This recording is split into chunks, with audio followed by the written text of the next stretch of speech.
مساء الخير لكل اللي عم يسمعونا عبر التردد 103.5، أيضا للي عم يشاهدونا على صفحتي الإذاعة راديو بويار وبويار عربي. أهلا وسهلا فيكم بحلقة جديدة من برنامج صحتك بالدنيا.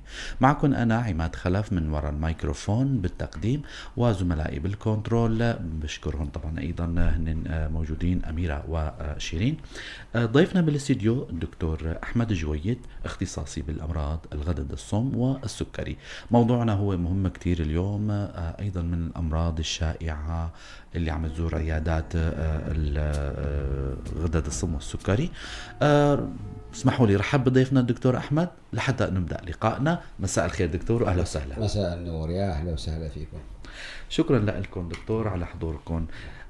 إذا حابين تنضموا لأن تأغنوا لقائنا بأسئلتكم واستفساراتكم، فيكم تتواصلوا عبر الرقم الأرضي 429-101 أو عبر رسالة على صفحتي الإذاعة راديو بوير وبوير عربي، أيضا على الواتساب 0392888184. الأرقام واضحة على الشاشة. خلونا نفوت بموضوعنا للي اخترناه، هو داء السكري نمط أول أو بين قوسين الأطفال أو الشبابي، معروف بالعامية. يا ترى شو هو، شو الأعراض، شو الأسباب، كيف العلاج، وشو هن العديد من المحاور محضرينا. رح بالبداية كنظرة عامة الدكتور أحمد رح يشرح لنا هل التسمية هاي داء السكري النمط الأول. أهلا وسهلا فيكم. الداء السكري هو وخاصة النمط الأول هو يعتمد اعتماد كاملا على الإنسولين. سببه مناعي ذاتي من جسم الإنسان، يعني العامل الوراثي هون في النمط الأول قليل جدا، يكاد يكون معدوم، بس ولكن العامل الوراثي بيلعب ولكن ضعيف جدا مثل ما قلت لك. فالنمط الأول هو حصرا اعتماده على كعلاج على الإنسولين. أسبابه مناعي ذاتي، ينتشر في أوقات معينة بالسنة وخاصة في وقت الخريف. أيوة. حسب الدراسات الاسكتلندية بيشافوا أنه بفصل الخريف يكثر عندهم الإصابات بين النمط الأول من السكري، أي السكري الشبابي. وكمان السكري الشبابي يعني يأتي بعد التهابات بالرشح، وخاصة يسموه بالكوكساكي. كمان بعد نشوف الطفل انصاب برشح معين او انفلونزا معين تبع كوكساكي، بعدين بعده بفتره شهر شهرين نشوف المريض اصبح يعاني من الداء السكري او الطفل يعاني من الداء السكري النمط الاول.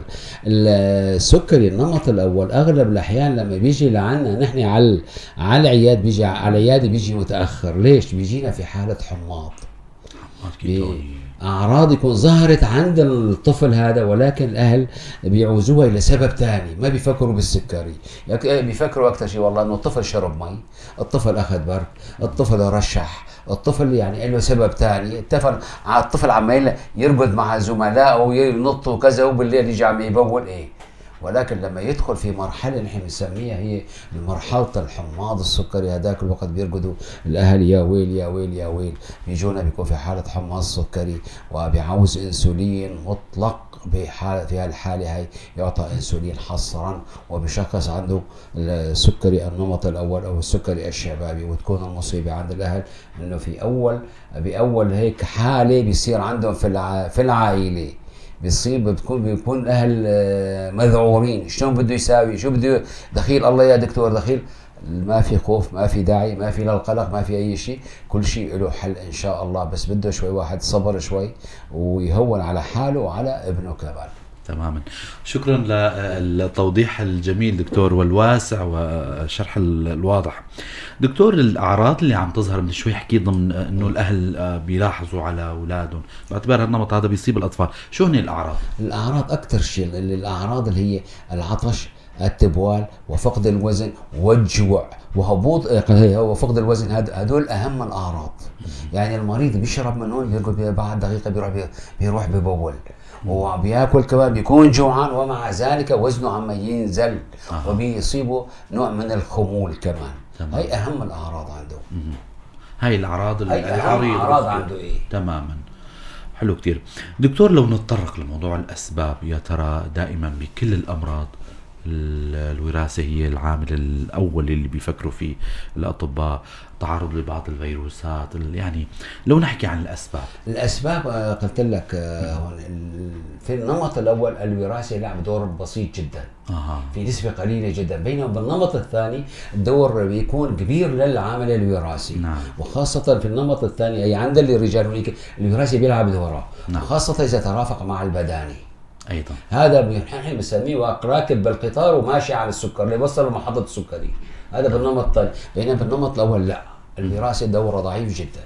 تمام. هي أكثر شيء. ثاني شيء السبب الثاني ذكرته بعض الأمراض الفيروسية وخاصة الكوكساكي بيصيب شو اسمه الأطفال بعدهم شهر ونشوف المريض انعانى من النمط الأول.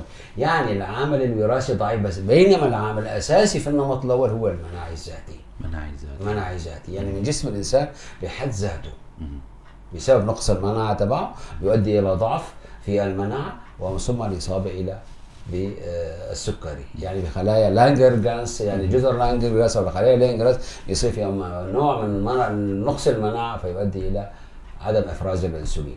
النمط الأول هو نقص الأنسولين المطلق، يعني ما في انسولين عند جسم الانسان، هذا ما في انسولين. بينما بالنمط الثاني اذا هيك ولو نتطرق شوي للنمط الثاني، النمط الثاني يكون الانسان عنده انسولين وعنده انسولين بكميه كبيره، ولكن مقاومه الانسولين بالنمط الثاني تكون عنده مقاومه على الانسولين فما بيستفاد من الانسولين. هون ما في انسولين قطعا ما في. وايمت كما قد ذكرت انا شوي بيجينا بحاله متاخره كمان للاسف يعني. وللاسف نعم. هذا بيضل موضوع وعي الاهل او ملاحظتهم للحاله اللي بتكون مثلا غريبه عليهم. ومن المعروف دكتور ذكرت انه ربما تكون الحاله الوحيده بين العائله كلها كونه انه العامل الوراثي ما له علاقه يعني. تمام دكتور، لو نحكي هلا للمستمعين للي عم يسمعونا، وخلينا هيك نذكر مستمعينا للي عم يسمعونا اذا حابين تنضموا لنا، اي حدا عنده استفسار فيكم ما تترددوا تشيلوا السماعه وتتصلوا فينا عبر الرقم الارضي 429 101. رح نجاوب على اسئلتكم او برساله عبر البث المباشر اي سؤال بيخطر على بالكم بما يخص غدد الصم والسكري. ضيفنا بالاستديو الدكتور احمد جويد، اختصاصي بامراض الغدد الصم والسكري. عم نحكي اليوم عن داء السكري نمط اول الشبابي، خلينا هيك بالعاميه نسهل لكم اياه. مستمع عم يسال حاله يا ترى شو ممكن تؤدي عوامل الخطوره عند هذا المريض؟ المريض هذا بده ياخذ انسولين اجباري. نعم. يعني على كل وجبه، وخاصه في وقت الحاضر صار الانسولين السريع جدا هذا ياخذه مع كل وجبه طعام. يعني نوفورابيد او الاسبارت بشكل حبوب ولا حقن؟ كله حقن. كله حقن. ايه. والانسولين البطيء جدا هذا يعني اللي بده ياخذ الطفل بده ياخذ انسولين حصرا. في كذا نوع من الانسولين.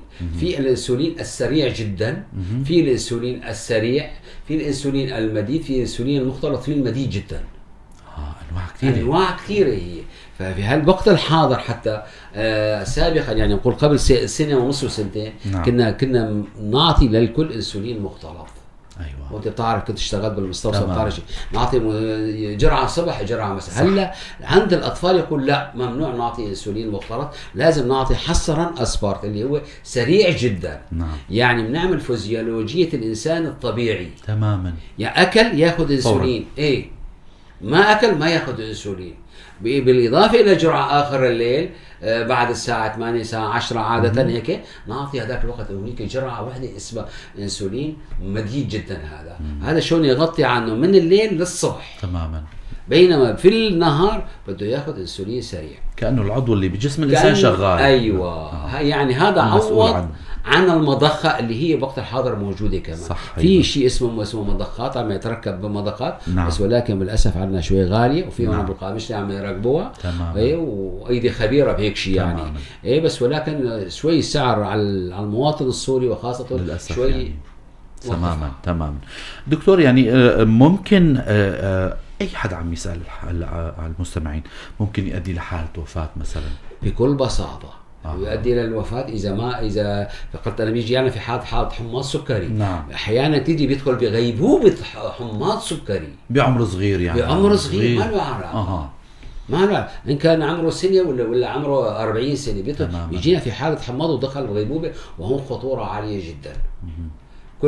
كل ما دخل في شو اسمه الغيبوبة السكرية الحماضية، فنسبة الوفاة بتعلى هون عندنا. تمام. ده في الدول الأوروبية المتقدمة 3%، بينما الدول المتخلفة حوالي 30%. للاسف يعني فرق كبير جدا.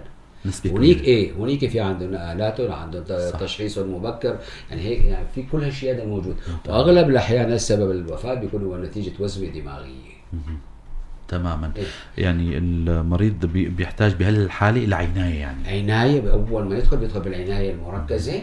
إيه بينعطى أنسولين وبسوال بتركب له مضخة أنسولين. بتركب له مضخة أنسولين بلا شيء، يعني نعطى أنسولين عن طريق المضخة أو عن طريق غير المضخة إذا كان في مضخة، وهو الأفضل ما فيها نعطي أنسولين عن طريق الوريد. نعم. إيه وشوي شوي بيصحى مثل العادي بيرجع طبيعي. بس ولكن لما بده يتخرج بده ياخذ أنسولين إجباري. بده ينعطى انسولين، بده يشرح له انسولين كيف ياخذ الانسولين. الانسولين كله تحت الجلد بينعطى، الا في مثلا الا في حاله الحماض السكري يعطى بالوريد. ومو كل الانسولينات تعطى بالوريد. تمام. في انسولين مثلا الانسولين المديد والانسولين المختلط ممنوع ينعطوا هدول بالوريد. صح. حصرا في الانسولين الريجولر او الانسولين السريع، وليس السريع جدا، السريع هذا يعطى بالوريد. اما الانسولين الثاني ممنوع اعطاها بالوريد. كل نوع له طريقة خصوصية. دكتور، المنطقة الجغرافية لها يعني بيلعب دور مثلا في بعض الأوبئة بمناطق معينة معروفة. مثلا الموضوع خط الاستواء له علاقة بهالشيء هذا ولا لا ما في هالشيء هذا. بس قلت لك الدول الاسكندنارية لاحظوا هنيك بفصل الخريف. هل هذا كان بفصل الخريف صار عندهم زيادة نسبة. منهم أعازوها لأكل اللحوم، ومنهم أعازوها لأكل الأسماك. يعني في كذا إلى تفسير يعني. بس أما السبب الحقيقي غير معروف. والسبب الحقيقي هو الأساسي هو مناعي ذاتي.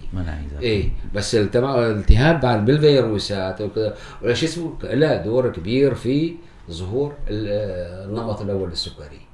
تماما. حابب أذكر مستمعينا للي عم يسمعونا، أنتم عم تسمعوا برنامج صحتك بالدنيا. إذا حابين تنضموا لنا وتأغنوا لقائنا بأسئلتكم، فيكم ما تترددوا عبر البث المباشر على صفحتي الإذاعة عبر أي سؤال. أكيد رح نجاوب على أسئلتكم، أو على الرقم الأرضي 429 101 رح نجاوب على أسئلتكم. الدكتور أحمد جويد اختصاصي بأمراض الغدد الصم والسكري موجود هلأ للي عم جديد نسمعوا، للي جديد فتحوا الراديو عم يسمعونا برنامج صحتك بالدنيا. والدكتور أحمد جويد اختصاصي بأمراض الغدد الصم والسكري هلأ موجود بالاستديو، ونحن بخدمتكم إذا حابين تسألوا. دكتور، المضاعفات ممكن لشو تؤدي؟ السكري إجمالا إن كان بالنمط الأول والنمط الثاني ما بيترك خلية في جسم الإنسان إلا يأثر فيها. بدءا من شعر الرأس لضفير الرجلين. أيوة. لذلك مريض السكر لما يروح عند أي طبيب، إن كان قلبية إن كان صدرية إن كان كلوي، أول كلمة راح يقول له شلون سكر فورا. أول إيه. فتأثيراته أكثر شيء تجي على العيون وعلى الأقدام السكرية. القدم السكرية. العين يؤدي إلى فقد البصر. نعم. على الأرجل إلى بتر الأطراف، وعلى الكلية إلى قصور الكلية. صح. وعلى الدماغ كمان وللأسف اعتلال دماغي سكري كمان يؤدي إلى النسيان وإلى الهوس وإلى اضطرابات كثيرة في الدماغ. يعني مو مثل غير أمراض إنه بس تأثر على الأعضاء النبيلة بجسم الإنسان. هذا أي عضو ما ممكن يترك خلية في جسم الإنسان اللي يأثر عليها. فهي الخوف وليس من ارتفاع السكر ولا من هبوط السكر، ولكن الارتفاع هو من تأثيراته على جسم الإنسان على المدى الطويل. صح. هذا هو تأثير أهم شيء.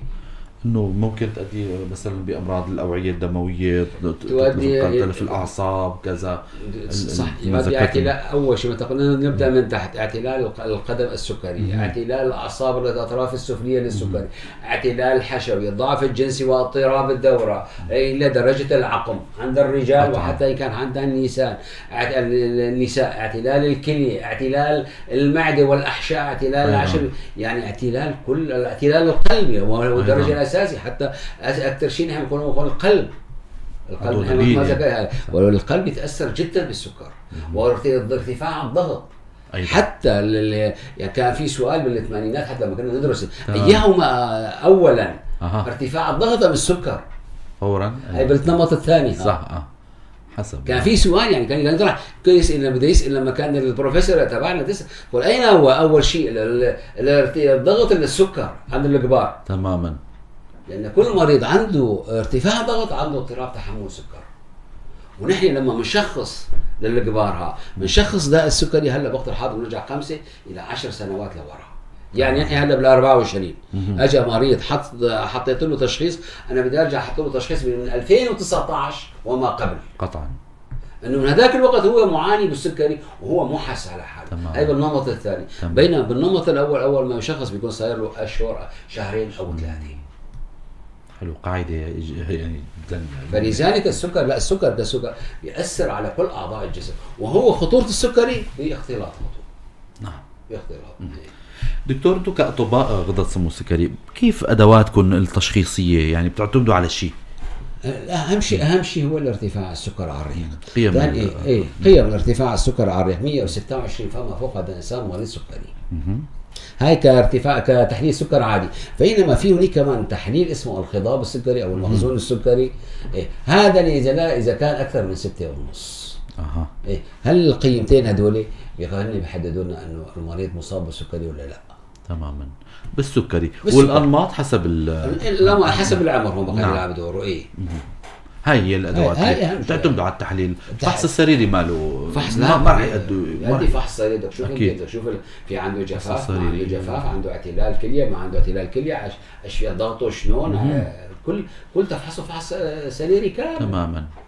وباللجوء الى التحاليل في حالة النتيجة نهائيا. بما انه في النمط الاول قلت لك، او النمط الاول اغلب يجينا في حالة اسعاف. صح. يكون حماض سكري. ايش يعني حماض سكري؟ الحماض هو رائحة الاسيتون. المناكير يعني. صح. نفس الريحة. بنجي على المريض بدنا نفحصه ريحته طالعة. حتى مع باقي الغرفة. هذا نقول هذا بدون فحص هذا عنده حماض سكر. ايوه. العلامات اللي اي بالاضافه انه والله الطفل تعبان، اي راجع او ينزل وزنه ماله، بس يشرب مي ويبول، يشرب مي ويبول. تمام. فبنعمل له في شيء اسمه تحليل الحماض، شو اسمه الاسام الكيتونيه. او الكيتون الدم او كيتون البول. متوفر عندنا. هاي متوفر كثير. نعم. كل الصيدليات بالمخابر. المشافي والمخابر ايضا. نعم. تحليل سهل جدا. سهل. فبيطلع تحليل ايجابي بالدم وموجود ايجابي كمان في البول، هذا يكون عنده حماض. بعدين بتتبعوا خطه علاجيه. بنتبع خطه علاجيه شوف على حسب حاله الطفل هذا. يا ريت نحكي على العلاج دكتور. العلاج قلنا هذا النمط الاول حصرا انسولين. يعني بده انسولين اجباري. اي نوع من الانسولين هو الدكتور بيحدده. بس بوقت الحاضر قلت لكم شيء سنتين انه قالوا انه ممنوع اعطاء الانسولين المختلط للاطفال، مع العلم صار لنا اكثر من 30-40 سنه عم نعطي نحن كنا انسولين مختلط. ليش؟ لان الانسولين المختلط يعطى مرتين. صح. بينما الانسولين السريع جدا الوقت الحاضر اللي بدهم يمشوا الطفل على فيزيولوجية طبيعية لجسم الانسان، يعني مثل ما رب العالمين خلقه. احسن ما خلق رب العالمين ما في ابدا. ما خلقنا الانسان بحاجة الى 5 وحدات. شوف البنكرياس فرز 5 وحدات فورا، كل شيء طبيعي. بينما نحن هلا بدنا ننتبه هالطريقه هذا. فلذلك بقول لك انه لازم نعطي للطفل هذا انسولين اسمه انسولين سريع جدا او اسبارت مع كل وجبه حسب وزن الطفل، حسب عمر الطفل، او حسب حاله الطفل، من ايمت مصاب، جديد مصاب ولا صار له كذا سنه مصاب. بالاضافه الى اخر الليل يعطى جرعه وحيده من الانسولين المديد. اللانتوس او اللارجكتين او هذا يعطى اخر الليل شلون يغطي لاخر الليل. تماما. يعني احنا بالفيزيولوجيه الانسان عندنا ارتفاع السكر عند العالم كله هو ساعه 5 ساعه 6 صباحا بكير. هاي يرتفع السكر بسبب ارتفاع الكورتيزول بجسم الانسان. صح. فنعطي هذا شلون يغطي لهذاك الوقت ويطلع يقوم الصبحيات يكون سكره يعني في الحدود الطبيعيه. فغير الانسولين ما الطفل لا يحتاج الا الى الانسولين فقط. اعشاب اي شيء كله ممنوع كعلاج للطفل هذا ممنوع حصرا انسولين. تمام دكتور. نحن دائما بظن ما ضل محور وما حكينا عنه عن موضوع النمط الاول، او اذا حابب تعقب عن شيء محور او زاويه معينه عن هالمرض هذا نحن ما كنا محضرينه. نحن دائما نختم لقائنا بتوصيات نصائح وقائيه، يعني من عبر منبر بوير وبمستمعينا اللي عم يسمعونا خلاصه هالحلقه هاي. لا هو في شغله اريد اذكرها انت ذكرتني فيها، الانسولين. يعني هالانسولين هذا اللي يعني لما نقول له الانسولين او لما نقول للانسان والله انت بدك انسولين يبدا يبكي تماما. الانسولين هذا مو وسم، هذا انسولين هو دواء مقاتل. هذا نعم افضل دواء واحسن دواء وامن دواء موجود في الاسواق. نعم. للسكري هو الانسولين. نعم. بس ولكن بسبب عدم الادراك او عدم الاستيعاب عند الاهل لما نقول له الانسولين يضيع تفكيره. صح انه بده شلون بدي اعطي لابني انسولين، شو مع كل وجه بدي اعطيه والله انسولين. فهون المصيبه هون. فالانسولين اجباري الطفل بده ياخذه، ما بتقدر تعطي شو اسمه ابر انسولين مع كل وجه وحط له مضخه انسولين. في مضخات صحيح شوي غاليه، يعني في مضخات كويسه يعني صح تحقنها مره وتترك له اياها، وبس كل فتره بدك شو اسمه تجدد الانسولين تبعه وتضيف له الانسولين. هون في قواعد خاصه فيها. بس الانسولين لا بديل عنه لعند الطفل. النمط الاول اجباري. مهما كان اجاك انسان ان كان عنده ثقافه طبيه او طبيب اعشاب او ما بعرف ايش، او من اي قريه جاي او من اي حسب الدعايات نشوفها نحن على شو اسمه التلفزيون او على التلفزيون على الفيس. لا على الفيس. لا على الفيسبوك وما فيسبوك. ايه في دعايات والله علاج السكري ب5 دقائق، علاج السكري ما بعرف ايش، هذا كله خزعبلات او شفاء تام يعني. ايه شفاء 10 دقائق يعني معجزه. هذا كله خزعبلات له هدفه واحد بس هو النصب. تماما. اسالوا اهل العلم اهل الذكر مين هم بالحاله؟ هم الاطباء. تماما. الطبيب بيوجهك على الطريق الصح. بدك انت تمشي ابنك على حالك برأيك انت، برأي اهل الشارع راح يضيع ابنك منك. ترى يمشيه على رأي الطبيب اللي عم يراقبه، يزود له نقص له جرعه، ان شاء الله بيوصله بيعيش وبعالم عاشوا ل 70 و80 و90 سنه وهن مرضى سكري. نعم. انا شخصيا صار لي شيء 16 17 سنه اخذ انسولين. نعم. مو حدا غيري، انا طبيب غدد وعم اخذ انسولين، ما عم اخذ حب. انا ماني ولد صغير حتى اخذ شو اسمه يعني حتى اخذ حبوب. نعم. لا اخذت حبوب الفتره الاوليه، بعدين رجعت صرت اخذ انسولين. تماما. والانسولين والحمد لله انا وضعي كله كويس، وضع الثاني كله كويس. المهم الانسولين لابد منه، والانسولين ما يخوف. نعم في عنده في خطوره للانسولين في حاله وحده، اذا صار هبوط سكر. هبوط السكر يخوف. تماما. يخوف اكثر من ارتفاعه. يعني وصول السكر الى 40 وال50 اخطر من وصول السكر لل 250 و 300. في حالة هبوط السكر علاجه سهل جدا جدا. معلقتين مربى وصحي. بعدين عملوا سندويش صحي، بلشوا رجل تطلع بالشارع 100%. ايه. الارتفاع السكر بده ساعات وايام حتى دخول في الغيبوبه. الهبوط السكري بده دقائق فورا بيدخل بغيبوبه. اعراض الهبوط السكر عن ارتفاع السكر بتختلف. الهبوط السكر ماشي حاله هيك. الهبوط السكر اول ما المريض بيحس من جوا عم يرتعش وبيعرق عرق بارد. نعم. تحط ايدك على جبينه عرق، في عنده عرق بس عرق بارد ومن جوا عم يرتعش وجوعان وبالطرب. حتى اضطراب بصري بيصير عنده. صح. يعني بيطلع ايه. نعم. ايه وهالحاله هي مباشره تلحقوه باي شيء حلو. او تخليط ذهني كمان. تخليط ذهني بعدين قبل الغيبوبه بصير لما بتلحقوه بهالشيء بالحلو مباشره بيسعى 5 دقائق بيوقف على رجليه ما في شيء، عم يحكي معك سليم ما في شيء.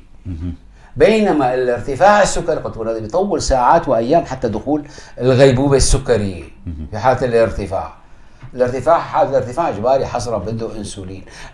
بيكون هذاك الوقت تمه ناشف. بالارتفاع تمه ناشف تعبان نعسان تشرب مي كثير ويبول كثير. بالهبوط ما في شرب مي. ايه وجسمه هيك مشدود. بينما بالارتفاع ده رخو بيكون متهدون هيك. هالاختلافات هذول بتكون تميزها. اهم شيء في هيك حالات هو الجهاز المنزلي نعم. تبع قياس السكر. قياس السكر الجهاز كويس موجب مو كويس ممتاز. انه بهالحالات خاصه هاي انه قصه السكر انت شفته والله 50 60 مباشره اعطيه حلو. نعم. اي شيء اي شيء حلو، اي شيء مصدر معلقتين سكر مربى. نعم. اي شيء اعطي. شفته انه مرتفع معناته هذا تاخذه على دكتور بده يعلق له سيروم وبيعطيه انسولين. فهذا الوحيد الشيء اللي يخوف من الانسولين هو الهبوط السكر. نعم. ايش في شيء ثاني؟ والله هذا المحور جدا مهم كان دكتور، ونحن يعني كنا يعني مر علينا يعني، ولكن يعني بالشرح المفصل مشكور دكتور لك. شكرا للاستضافه الحلوه دكتور. بظن هيك يعني قدر المستطاع كان اللقاء يعني غني، وحكيتوا على المحاور المهمه عن هالمرض هذا. نتمنى السلامه دائما لمستمعينا ومتابعينا. شكرا لكم دكتور احمد جويد. شكرا لكم. شكرا لزملائي بالكنترول والبث المباشر. على امل نلقاكم الاسبوع القادم بضيف جديد وحلقه جديده. تضلوا بخير وسلامه.